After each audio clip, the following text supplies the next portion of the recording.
All right, so take a quick look up here as my cursor's traveling to the top. All I'm going to do in order to have two screens open side by side is this. I move my cursor up to the one that I'd like to drag away. In this case, it's the Google Tools video.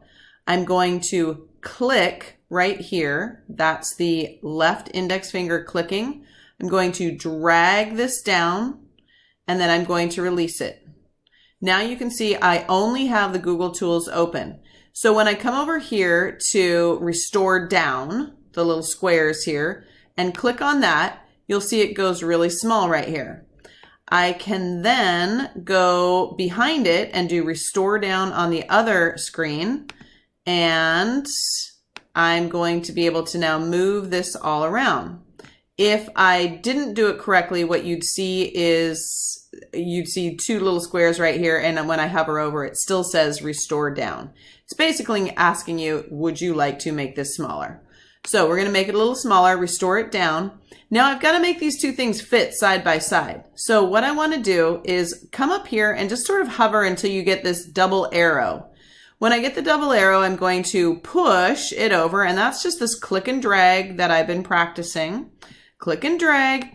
And then on this side, I'm going to do the same thing. I'm going to click and drag. I'm using my right index finger to scroll on the touchpad. I'm using my left index finger to click it into place.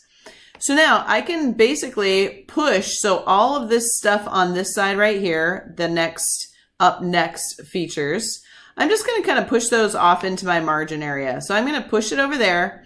And that way I just have this screen open. Now on this side, I'm going to be able to still work on everything here as long as there's a little bit of a margin space in between it.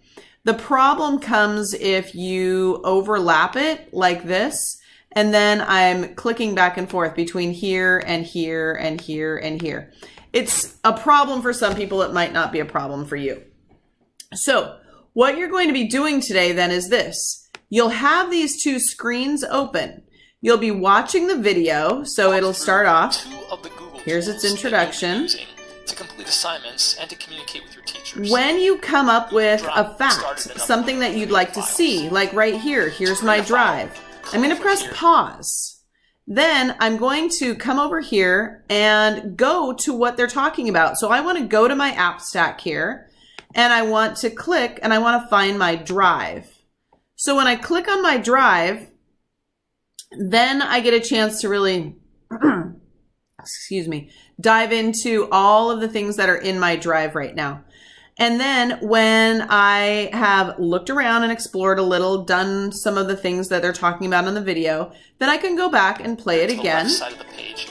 And when it comes up with something else, like right here in Google Docs, then I go back, I press pause, go back, and then I can go up here to new. And in new, that's where I have my docs, my sheets, my slides, and more. You can see, oh my gosh, there's a lot of different things on here to explore.